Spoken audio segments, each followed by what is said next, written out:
پسر ماشین باز با دختری که خیلی عاشقش بود ازدواج میکنه. زندگیشون خوب نبود چون جفتشون عاشق بچه بودن ولی بچه دار نمیشدن. بالاخره بعد از چند سال کلی دوا و دکتر یه روز زنه حالش بد میشه، ماشین بازه میبرش دکتر میگه مژدگونی بده چون خانومت حامله است.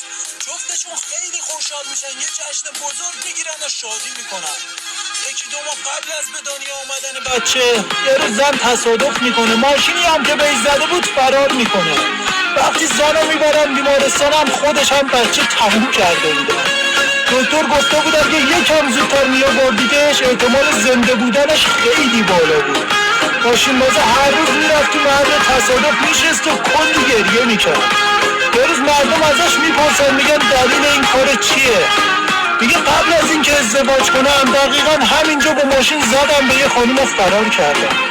بعد از چند سال همین بلا دقیقا همینجا سر خانوم خودم اومد. صبر خدا زیاده. اگه دل کسی رو خون کردی شک نکن یکی یه جا دلتو خون میکنه.